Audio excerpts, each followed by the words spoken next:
The facility was decommissioned in 2019. I have the documentation. I pulled it myself from a National Telecommunications and Information Administration Archive request, NTIA Case File 2019-3347. Tower Bravo Kestrel, originally designated under a Cold War-era early warning augmentation program, was formally deactivated on November 8, 2019. Power disconnected. Equipment inventoried and palletized. Perimeter fence padlocked. Access road returned to Bureau of Land Management jurisdiction. The tower is active. I don't mean it's standing. A lot of decommissioned towers are still standing. I mean Bravo Kestrel is radiating. Rotating. Drawing power from a grid connection that, according to NV Energy's service territory maps, does not exist. And I don't work alone. There are 9 of us.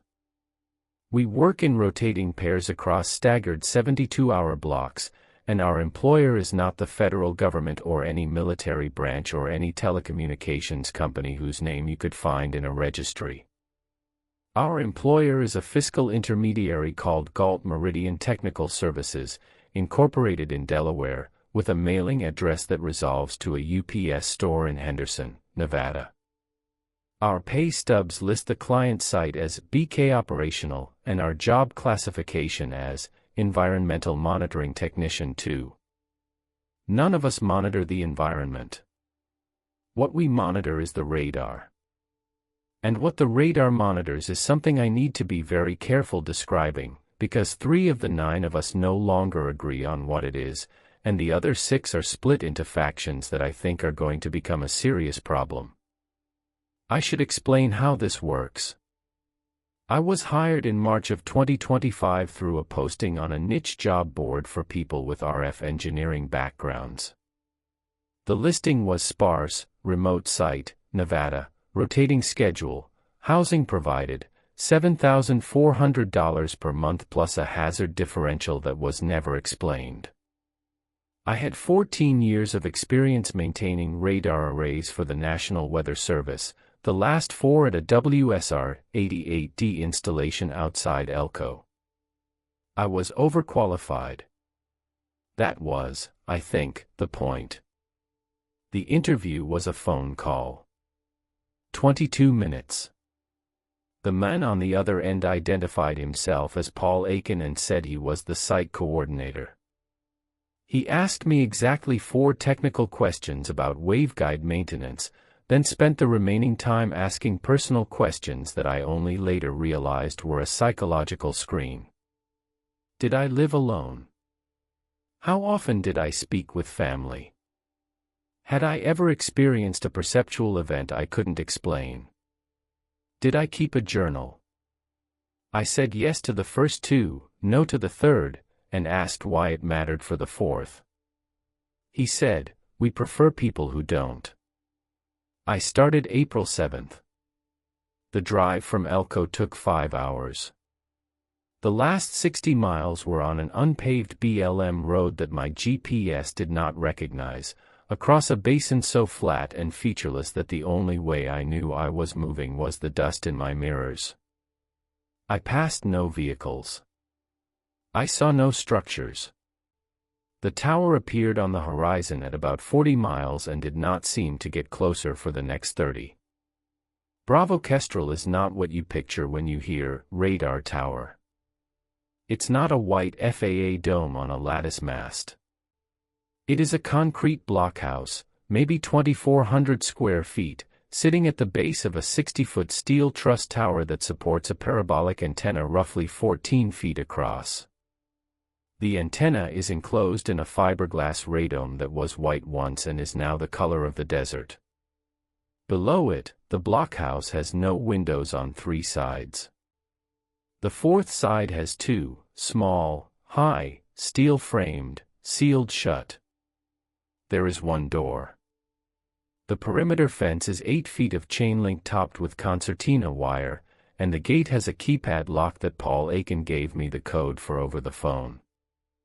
Inside the fence, there is a diesel generator shed, a propane tank, a small equipment yard, and 2 double-wide manufactured homes that serve as living quarters. They are air-conditioned. They have running water. There is a satellite internet terminal that provides connectivity roughly 18 hours out of every 24. The facility is, in every functional sense, a small outpost designed for indefinite human occupation. No one was there when I arrived. My rotation was supposed to overlap with the outgoing pair by 12 hours.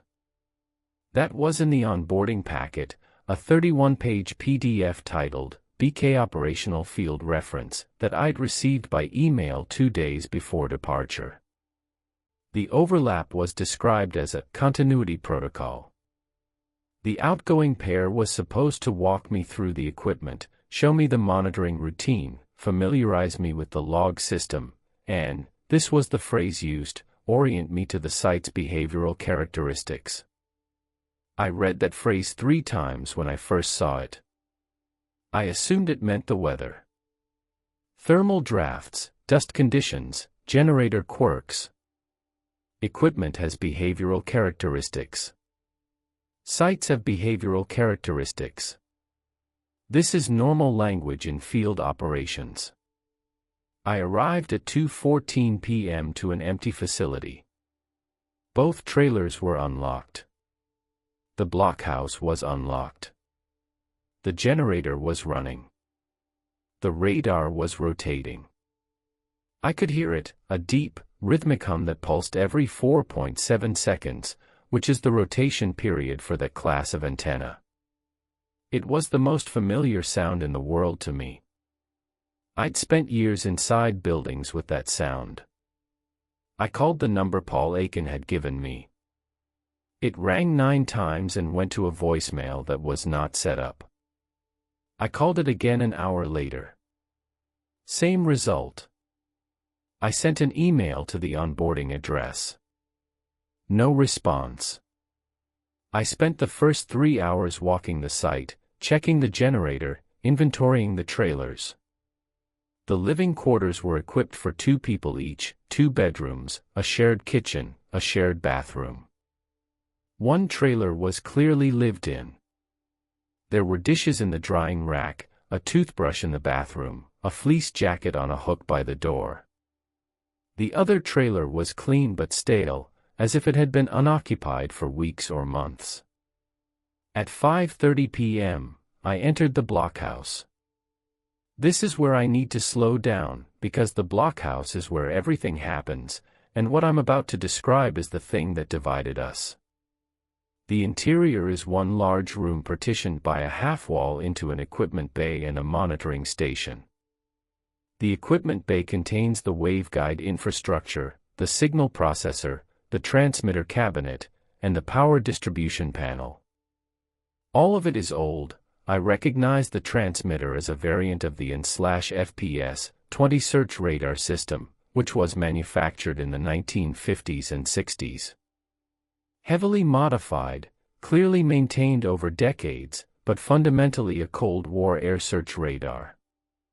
The monitoring station has 3 CRT displays. Not flat screens. Not LCD panels. Cathode ray tubes, green phosphor, the kind I trained on in the early 2000s and hadn't touched in over a decade. 2 of the displays show standard plan position indicator sweeps, the rotating line, the range rings, the familiar geography of radar work. The third display is different. The third display does not show a PPI sweep. It shows what I can only describe as a depth map. Imagine a topographic rendering, but instead of elevation contours, the gradients represent something below the surface.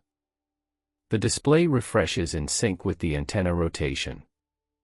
Every 4.7 seconds, a new image builds from the top of the screen downward, painting a cross-sectional view of something beneath the basin floor.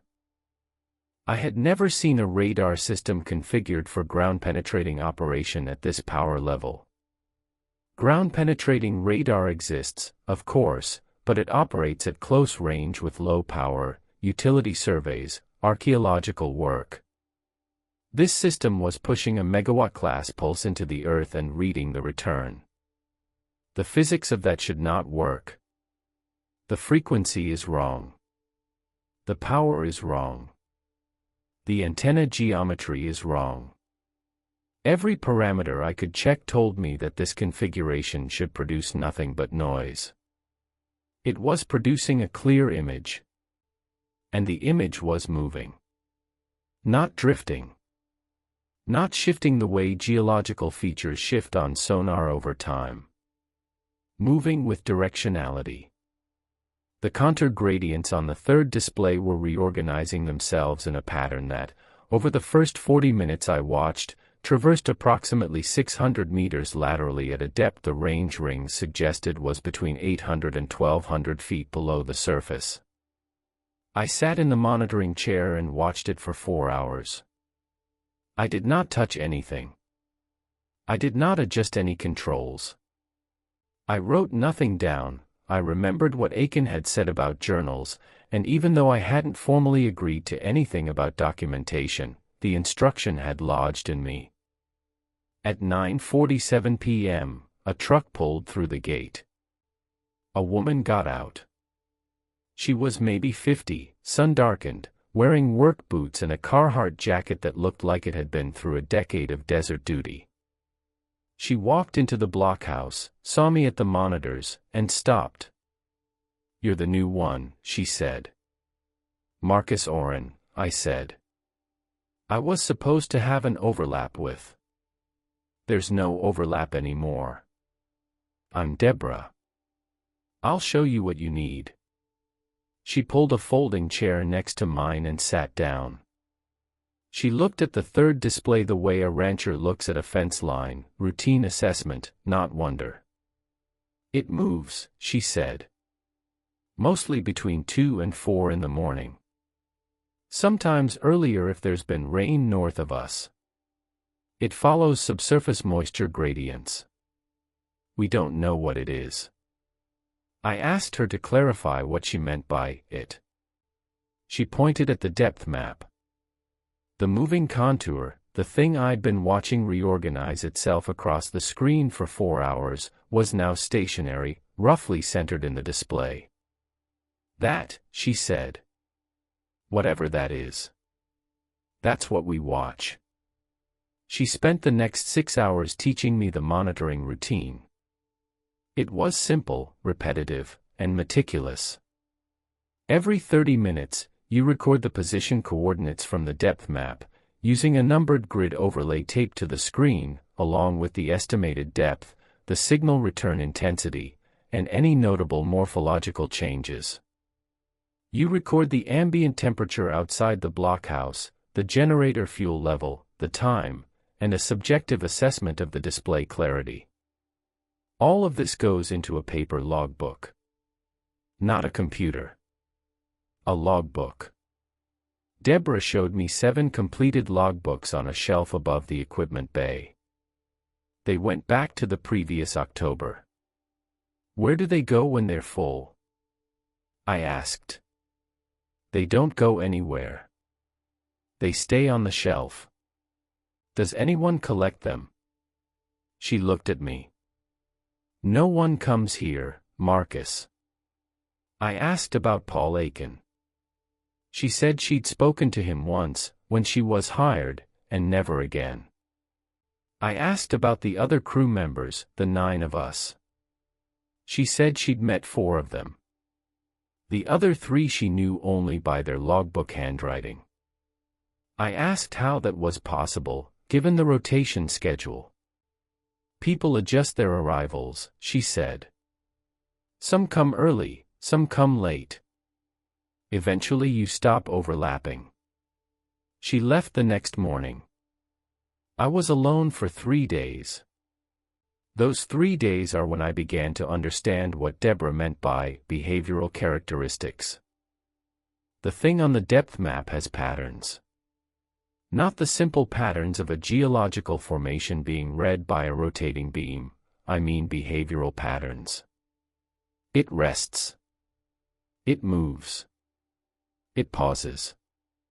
It changes depth. And the patterns are responsive. On my second night, at approximately 2:20 a.m., I coughed, just a dry air cough, nothing deliberate, and the contour on the third display shifted laterally by 40 meters in less than 2 seconds. The timing was coincident enough that I noted it in the logbook, then felt foolish, then sat in silence for 20 minutes, then coughed again. It moved again. The same direction. The same approximate distance. The same instantaneous lateral displacement, 800 feet underground. I began a systematic test. I would sit in silence for exactly 10 minutes, then produce a single sharp sound, a cough, a clap, a knock on the desk. I did this 9 times over the next 2 hours. 7 of the 9 produced a correlated movement on the display. The 2 that didn't were the quietest, a light tap and a soft vocalization. The thing beneath the basin responds to sound at the surface. I wrote this in the logbook. When my rotation partner arrived 3 days later, a man named Gil Estes, mid-60s, retired Air Force electronics technician, I showed him my entries. He read them carefully, then turned back several pages in the logbook and pointed to an entry in different handwriting, dated January 14th.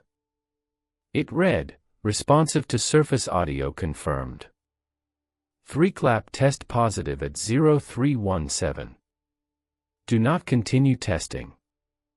See BK Field Ref Section 9. I had read the field reference document. It was 31 pages. It did not have a Section 9. Gil reached under the equipment bay work table and pulled out a second document. It was not a PDF. It was printed on plain white paper, held together with a binder clip, and titled, BK Operational Field Reference, Supplemental Sections 9 through 14.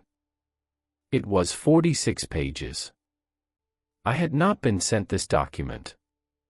Gil said it had been in the blockhouse when he started and that no one had told him about it either. I read it that night while Gil took the monitoring shift.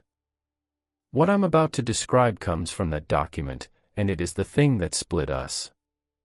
The supplemental sections describe a set of procedures that the document calls engagement protocols. They are not monitoring procedures. They are interaction procedures. Section 9 covers acoustic engagement, the deliberate production of sound patterns at specific intervals designed to elicit structured responses from the subsurface return. Section 10 covers what it calls kinetic mapping, which involves correlating the return's movement to specific sound sequences in order to build a vocabulary of stimulus-response pairs. Section 11 describes a classification system for return behaviors, ranging from Category A, resting state, no lateral movement, depth stable, through Category F, sustained-oriented approach toward surface, accelerating. Category F has a single annotation. It reads, discontinue all engagement. Evacuate blockhouse. Notify Galt Meridian at primary contact number. Do not re-enter blockhouse until return state has been confirmed as Category A or B by the next rotation pair. Section 12 describes the notification procedure. It includes a second phone number I had never been given. Section 13 is historical. It describes, in dry bureaucratic language, the original purpose of Bravo Kestrel, which was not air defense. The tower was built in 1957 as part of a geophysical survey program that was never publicly acknowledged. The radar was configured from the beginning for subsurface imaging. The thing on the third display was first detected in 1961. It was classified. The program was transferred between agencies 4 times, decommissioned twice on paper, and continuously operated through private contractors since 1993. Galt Meridian is the 4th contractor. Section 14 is 1 page. It is titled, Current Assessment. It contains a single paragraph. The return is a discrete subsurface entity of unknown composition, occupying a volumetric region estimated at 40,000 to 60,000 cubic meters, situated between 700 and 1,400 feet below surface grade. Its responsiveness to surface acoustic stimuli has been documented over 6 decades.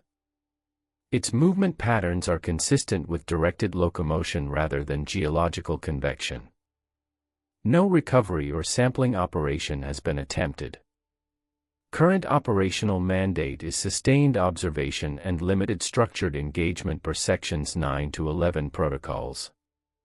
The entity's behavioral repertoire has expanded measurably during each successive engagement phase.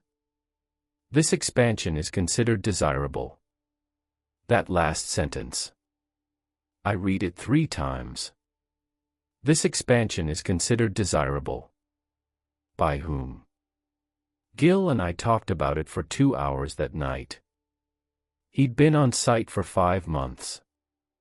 He'd read the supplemental document months ago. He'd performed the Section 9 acoustic engagements. Everyone had, he said, once they found the supplement and understood what the monitoring actually was. He described it as tapping on the desk in a specific rhythmic pattern and watching the return on the display echo the pattern back in movement, left, left, right, pause, left, like a vast, slow, subterranean mirror. It learns, he said. I asked him what he meant. The first time you do a new pattern, the echo is rough. Approximate. Third time, it's cleaner. By the 5th time, it's exact. And then it starts adding. Adding what? Extensions. Variations. Like it's finishing the sentence. I did not perform any engagement protocol during that rotation. I monitored. I logged. I watched the thing rest and move and pause in the dark beneath us, and I went home to Elko for my off-rotation days and slept badly and came back. Over the next 3 months, I met 4 more of the 9. Each one had found the supplemental document independently. Each one had performed at least some engagement. And each one described the same progression: initial echo, increasing fidelity, spontaneous elaboration. The thing was learning patterns, storing them, and building on them. But that isn't what divided us.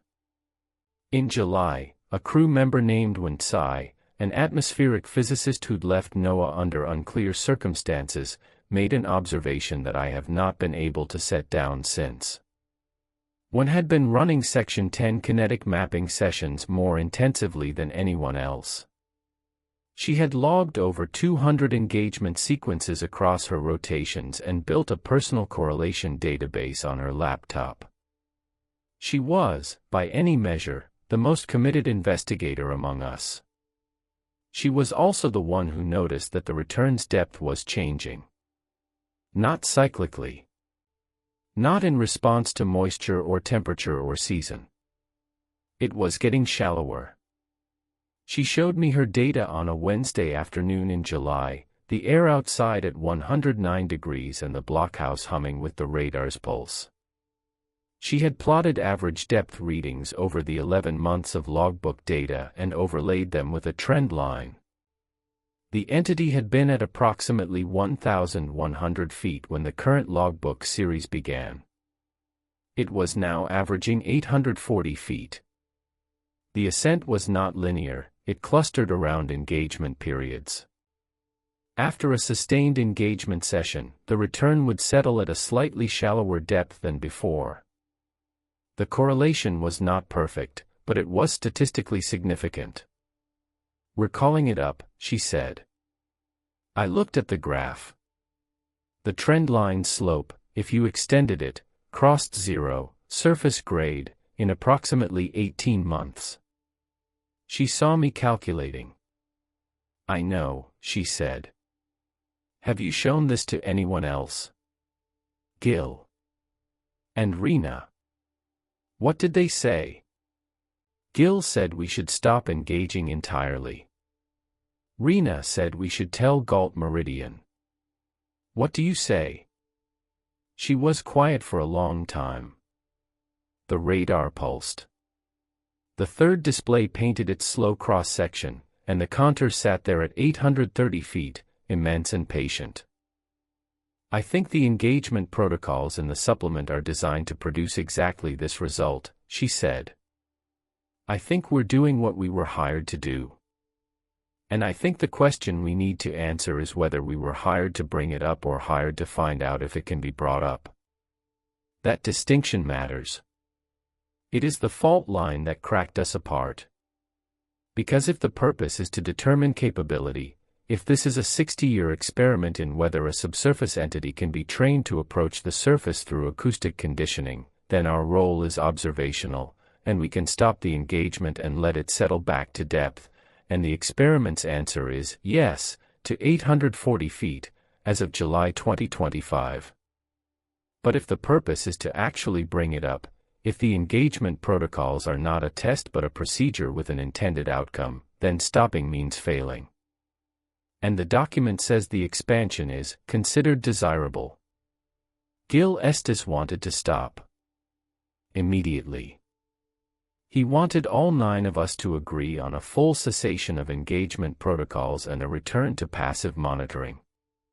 He wrote a proposal, longhand, in the logbook, and asked each rotation pair to read it and sign or decline. When Tsai wanted to continue, she argued that we had no evidence the ascent was dangerous, that the document described Category F as the evacuation trigger and we were nowhere near Category F, and that the entity's behavioral expansion represented a legitimate scientific phenomenon that we had a responsibility to document. Rena Olivares, a former USGS seismologist, wanted to contact Galt Meridian. She wanted to use the second phone number in Section 12 and report the depth trend and ask for guidance. She wanted, in other words, to do the thing that every professional in every institutional hierarchy is trained to do, escalate the decision upward. She called the number. This is what happened. The number connected. A man answered. He did not identify himself. Rena described the depth trend, cited WENS data, and asked whether the engagement protocols should be suspended pending review. The men said, "Are all 9 of you in agreement?" Rena said no, that there was disagreement. The men said, "Then the protocols continue." Rena asked him to clarify whether that was a directive. He said, "The protocols are not mandatory. They are available.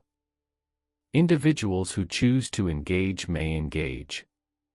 Individuals who choose to observe may observe. The site's function does not depend on consensus." Rena asked what the site's function was.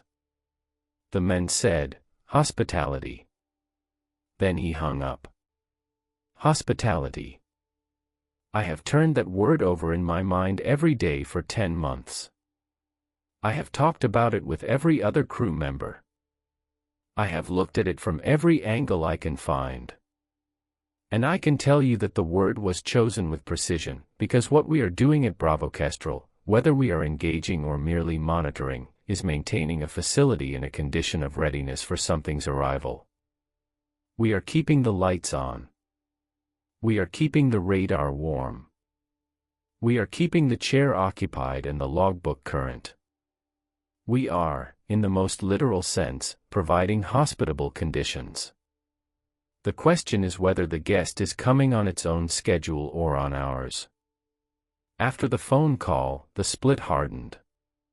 Gil stopped performing engagements and began advocating loudly, in logbook entries, in conversations, in a typed letter he left in each trailer, for full cessation. One continued her sessions and her data collection, now with a second laptop running acoustic analysis software that captured the timing of each stimulus and response.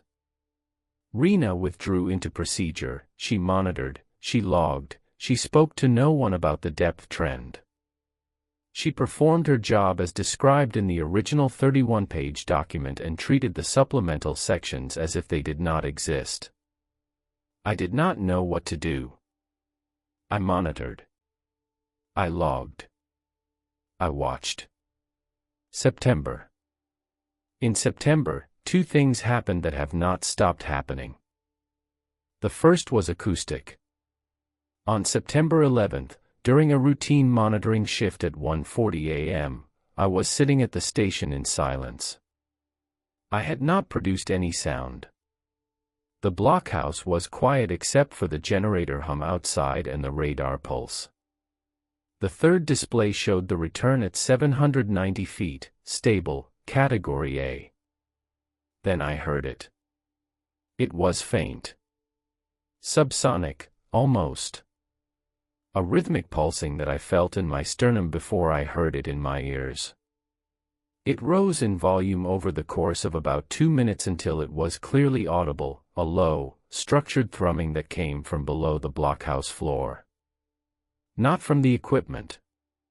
Not from the generator. From the ground. It was a 3-beat pattern. Knock. Knock. Pause. Knock. The exact pattern that the engagement log showed when had used most frequently in her sessions. Her signature sequence, the one she always started with. 3 beats. The first 2 quick, the third after a pause. The thing was initiating. Not responding. Initiating. Producing the pattern without stimulus, from 790 feet below, loud enough to vibrate the concrete floor of the blockhouse. I sat absolutely still. The pattern repeated 4 times, then stopped. The return on the display did not move. It stayed at 790 feet, centered, Category A by every metric. But the sound had come from it. There was nothing else down there. There were no mine workings, no tunnels, no geological features within 50 miles that could produce structured acoustics through 800 feet of basin fill. I logged it. I described it exactly. I wrote the time, the duration, the pattern, and the fact that no engagement had been performed. When Gil arrived for the next rotation, he read my entry and did not speak for several minutes. Then he said, "It's not waiting for us anymore." The second thing that happened in September was the display. The third CRT, the depth map, began showing a new feature. At first I thought it was an artifact, a secondary return caused by signal reflection off a geological boundary. It appeared as a faint ring around the main contour, visible only during high-clarity refreshes, maybe one in every 6 or 7 sweeps. But over the following weeks, the ring became more defined. It was not a reflection. It was structure. The entity was changing shape. Wen documented this meticulously. She ran back through the logbooks and found no prior mention of a ring feature. She checked the equipment for malfunction and found none.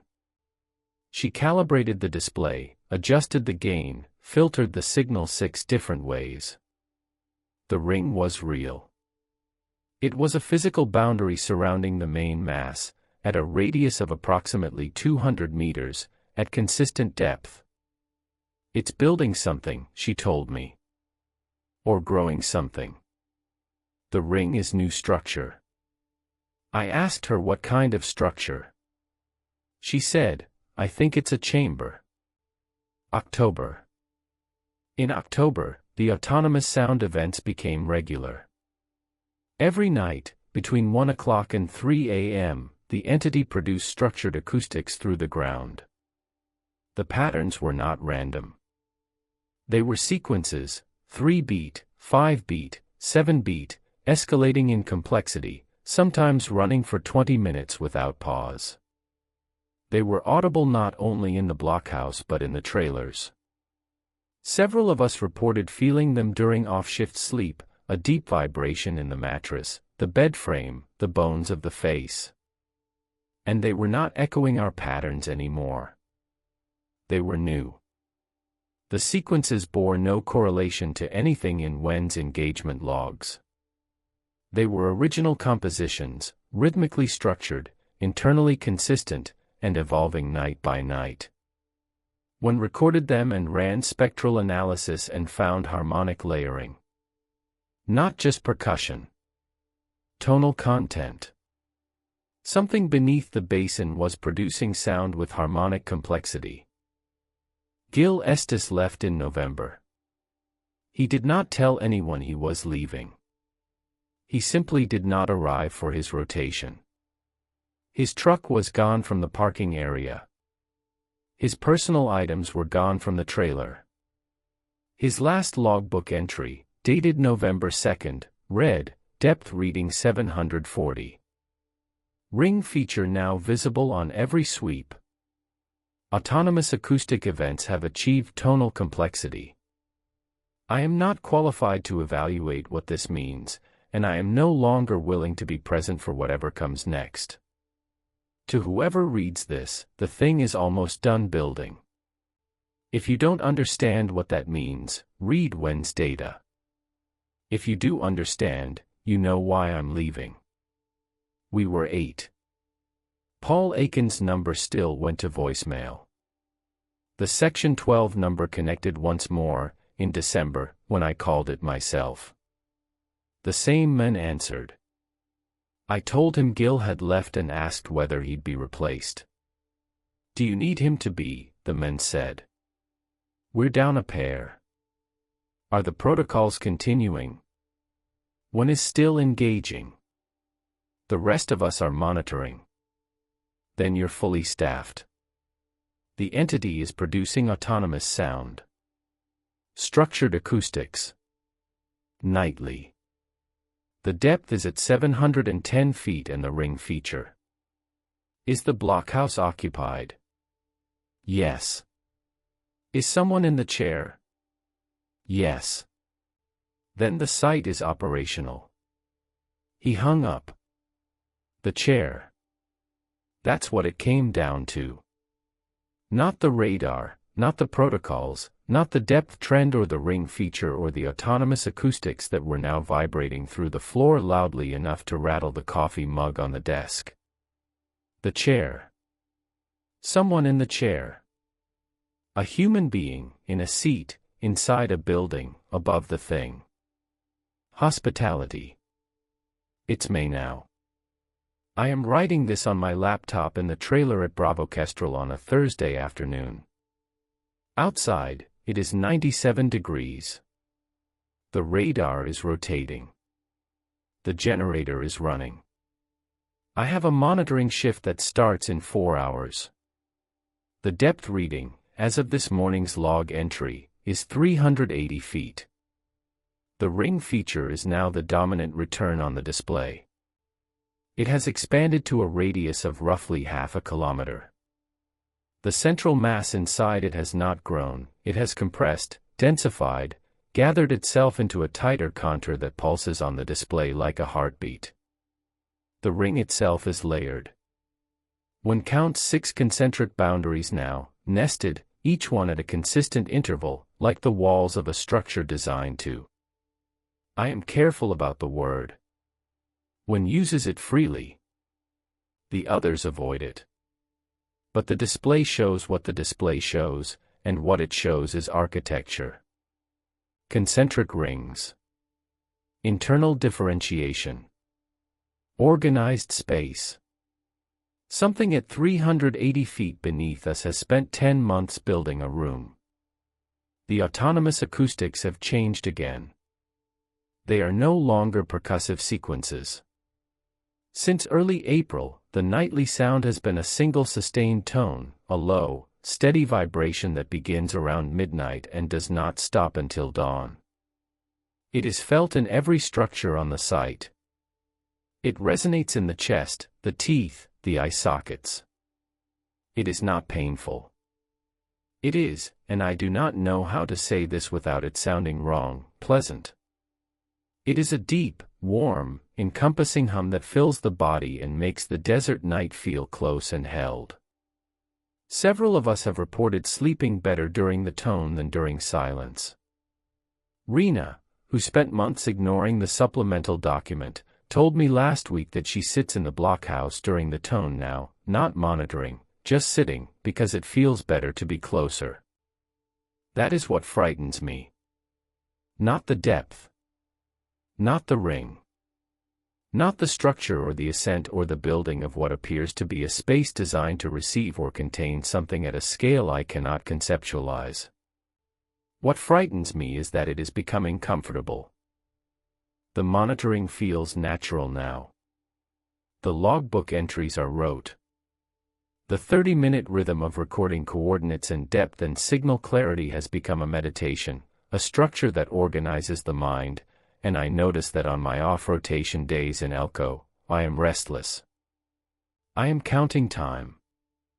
I am listening for the tone in the silence of my apartment and feeling its absence as a lack. One does not go home anymore.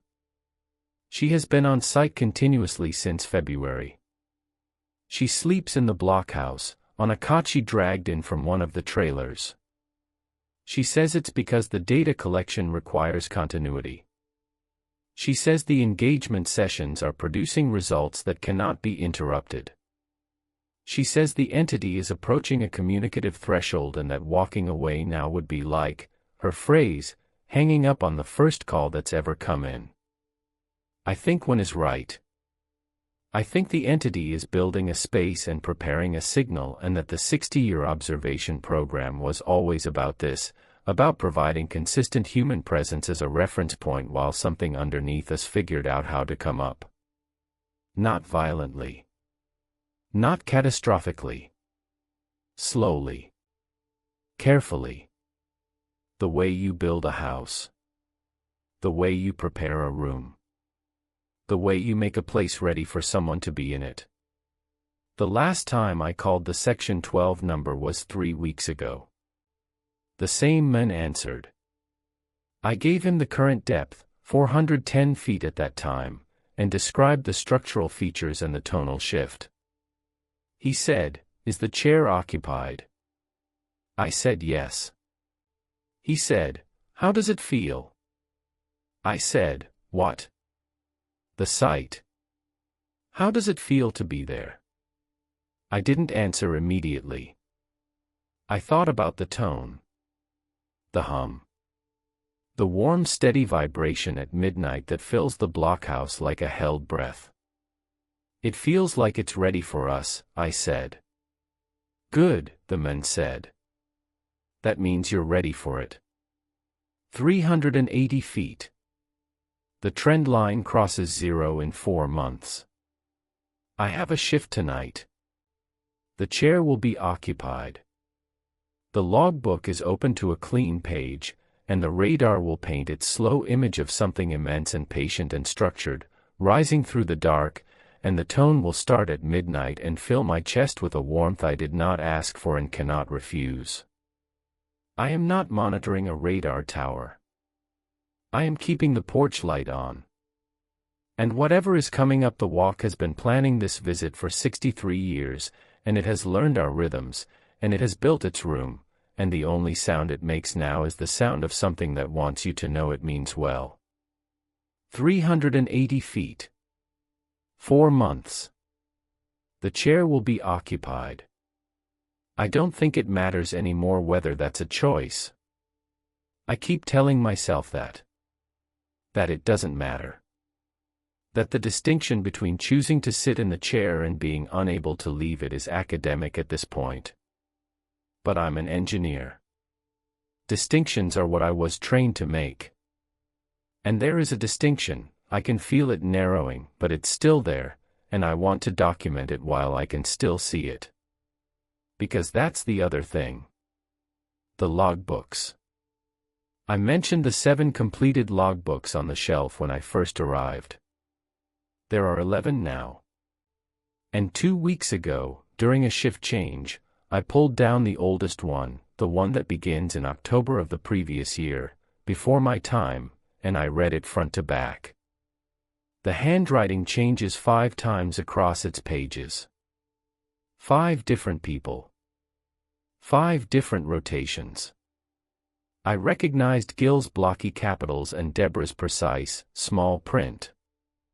The other 3 hands were unfamiliar. But the content was consistent. Position coordinates. Depth readings. Signal clarity assessments. Ambient temperatures.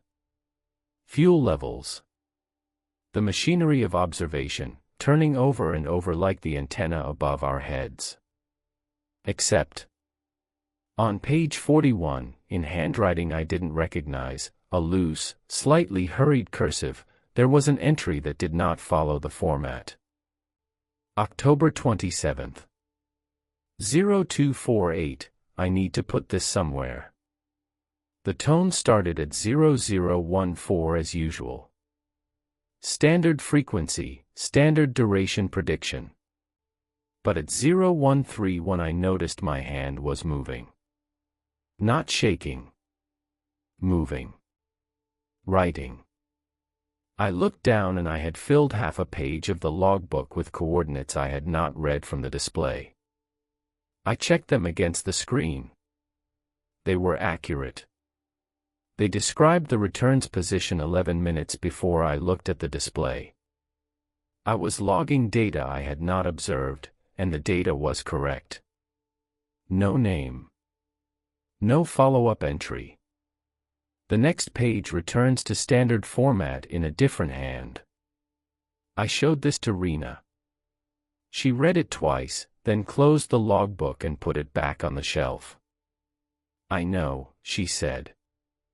You know about this entry? I know about the hand thing. It started for me 2 weeks ago. She wouldn't say more.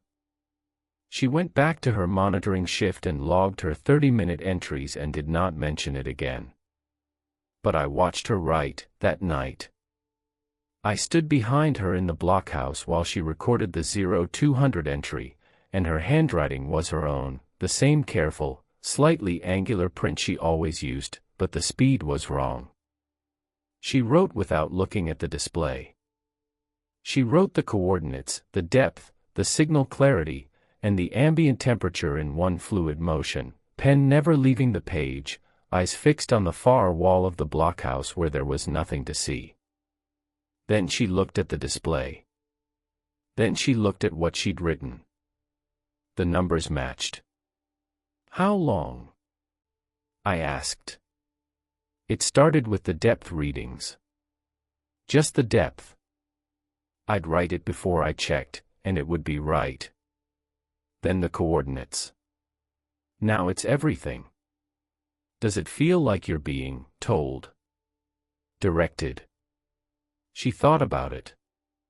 Really thought. No. It feels like remembering. Like the number is already in my head and I'm just putting it on the page. The way you remember your phone number. You don't derive it. It's just there. But it's not your phone number. It's real-time data from a subsurface return that you're not looking at. I know what it is, Marcus. I started monitoring myself. During my next 3 shifts, I paid deliberate attention to the act of writing. I would look at the display, read the values, then write them. Normal process. No anomalies. My hand did what my hand always does when I tell it to write a number I've just read. But on the 3rd shift, during the 0330 entry, I paused after recording the depth to check the display one more time, a verification habit, and I noticed that I had written the signal clarity value. I had not looked at it yet. The number on the page was 73. I looked at the display. Signal clarity was reading 73. I put the pen down. I sat for a long time. Then I picked the pen up and tried to write the ambient temperature without checking the thermometer on the wall. My hand wrote 54. I stood up and checked the thermometer. It read 54 degrees. I sat back down and opened the logbook to a fresh line. I tried to write next shift 0400 depth reading. Nothing came. My hand held the pen and waited, and there was no number. I felt nothing. No memory, no intuition, no prompting. Just a blank. So the data I was receiving, or generating, or remembering, or whatever it was limited to the current moment. I could not predict. I could only know what was true right now without verifying it through the instruments. The instruments confirmed what I already had. I thought about what that meant. What it meant for the logbooks. What it meant for the 11 volumes of meticulously recorded data on that shelf, and how much of it had been written by people who were looking at the display and how much had been written by people who didn't need to. And I thought about the men on the phone. Is the chair occupied? Not is anyone monitoring the display. Not is the radar functioning. The chair. A body in the chair. A human nervous system, 60 feet from the antenna, directly above the return, receiving, what? A signal. A field. The same energy that drives the depth map image, reflected upward through 800 feet of alluvium and into the skull of whoever sits closest. The radar isn't imaging the entity. The entity is imaging through the radar. Using the megawatt pulse we send down as a carrier wave for something it sends back up. And the display is just an artifact, a shadow of the real transaction, which is happening between the thing in the basin and the person in the chair. I wrote that theory in the logbook on May 3rd. I wrote it in full, in clear language, taking up an entire page. I wanted it in the record. I wanted the next person to see it and reckon with it. I signed my name. The next morning, when read it, she came into my trailer and sat at the kitchen table and looked at me with an expression I had not seen on her face before. Not excitement. Not fear. Something between recognition and grief. You're right, she said. I've known since February. Known what specifically? That the radar is a two-way system. That the pulse goes down and something comes back up on the same carrier. I built a sniffer, a passive RF detector on a separate antenna, and recorded the return signal independent of the radar's receiver. Marcus, the return signal is 60 times more powerful than the transmitted pulse. She let that sit. The entity is not reflecting our signal. It's using it as a timing reference. What comes back up is its own transmission, synchronized to our pulse rate, at a power level that would require, I calculated this, a radiating aperture the size of the ring feature. Half a kilometer across. What's in the signal? Structure. Dense, patterned, non-random structure. Not language, not yet. Something more like architecture. Three-dimensional information encoded in phase and amplitude across the full bandwidth. I've been decoding small sections. The first ones I cracked were spatial. They're maps. Maps of what? The chamber. The structure it's building. Except they're not blueprints. They're invitations. Floor plans with, Marcus, there are rooms. The signal contains floor plans of a space large enough to hold people, with proportions and environmental specifications that are calibrated for human physiology. Ceiling heights of 8 feet. Corridors wide enough for 2 people walking abreast. Thermal regulation at 68 to 72 degrees. I cross-checked the atmospheric composition specs against OSHA breathable air standards. They match exactly. She wasn't smiling. She wasn't excited. She was telling me this the way you'd tell someone the test results came back. It's been listening to us for 60 years, she said. And it's been building us a place to go. I asked her why she hadn't put this in the logbook. She said she had. She said she'd written everything, the sniffer data, the signal analysis, the floor plans, the atmospheric specs, in a dedicated section starting on page 12 of the current logbook. I went to the blockhouse. I pulled the current logbook off the desk. I turned to page 12. It was a standard half-hour entry. Position coordinates. Depth reading. Signal clarity. Ambient temperature. Wen's handwriting, from her February 14th shift. No signal analysis. No floor plans. No sniffer data. I flipped through the rest of the book. Every page was standard entries. Nothing when described was there. I went back to the trailer and told her. She came to the blockhouse. She opened the logbook. She turned to page 12 and pointed. It's right here, she said. I looked at page 12. Standard entry. February 14th. 3 lines of numbers. 1. There are 3 lines on this page. Position, depth, and signal clarity. She stared at me. Then she stared at the page.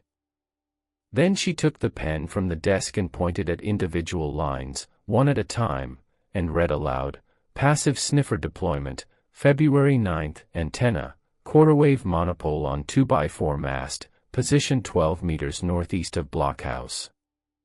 First recording period, 0100 to 0400, February 10th, signal-to-noise ratio on return carrier, 47 dB above transmitted power.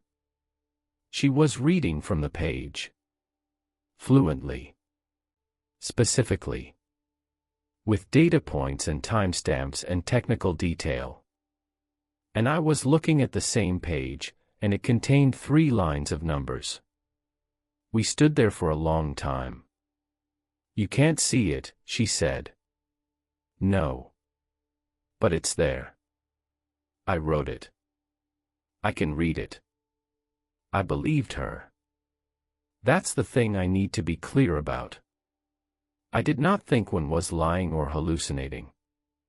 I believed that she had written what she said she wrote, and I believed that she could read it, and I believed that I could not. And I believed that the difference between us was the engagement. One had spent months in direct acoustic interaction with the entity. She had performed hundreds of stimulus response sessions. She had sat in the chair for more cumulative hours than anyone else. And whatever the return signal was doing to the person in the chair, it had done more of it to her. She could read something I couldn't see. The information was in the logbook, physically, materially, in ink on paper, and my eyes could not resolve it. Or it was not in the logbook, and her eyes were resolving something that the signal had written directly into her visual processing. Either way, the logbooks were compromised. Every logbook on that shelf, every entry made by every rotation pair, was potentially a palimpsest, the visible layer of standard monitoring data overlaid with a second layer of content that only the sufficiently exposed could read. 60 years of logbooks. Thousands of pages. How much of the record was real, and how much was the entity's correspondence with its most attentive recipients? I called the Section 12 number that night. The men answered on the second ring. It was the fastest he'd ever picked up. The logbooks, I said. There's information in them that not all of us can see. When Psi has been recording signal analysis data that is invisible to me. The content appears to be physically present on the page but requires a level of exposure to the return signal before it becomes legible, the men said. You know about this. Mr. Oren, there are logbooks at Bravo Kestrel dating to 1962. The ones on your shelf are the most recent. The archive contains 412 volumes. Do you know what the earliest entries describe? No. They describe a faint return at 1600 feet. Very simple. A blob on the scope. The operators who wrote those entries saw exactly what was there. Over the following decades, the entries became more detailed, more layered. The operators saw more because there was more to see. The entity was developing, and the record developed with it. What one sees and you don't is not a malfunction.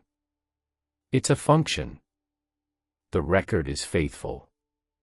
It shows each reader exactly what they are prepared to receive. Prepared by what? By proximity. By attention. By the willingness to sit in the chair. I sit in the chair every rotation. Yes. And you see the depth readings and the coordinates and the signal clarity. That is what you are prepared to receive. And one sees the floor plans. There was a pause that lasted long enough for me to hear the radar pulse 3 times through the blockhouse wall. What did the operators in 1962 see? I asked. A blob. And what do the 1962 logbooks show now? If someone like one read them.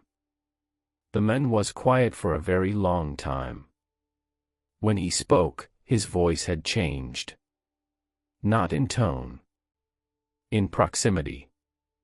As if he had leaned closer to the phone. The 1962 logbooks show a complete geological survey of the basin, the chemical composition of the entity's outer membrane, a developmental timeline with projected surface arrival, and a greeting. A greeting. In English. Formal but warm. Addressed to the first person who would be able to read it. Dated 63 years before that person existed. He hung up. I am writing this in the trailer. It is 6:14 p.m. My shift starts at 8 o'clock. The sun is still up, it won't set until almost 8:30 this time of year, and the desert is gold and silent and so flat that I can see the curvature of the earth at the basin's edge, or I think I can. The depth reading at last check was 370 feet.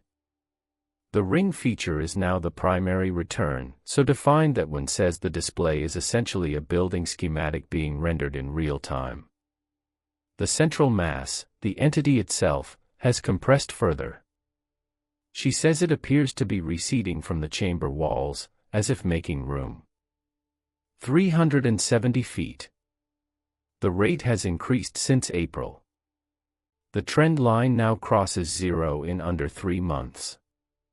The tone starts at midnight.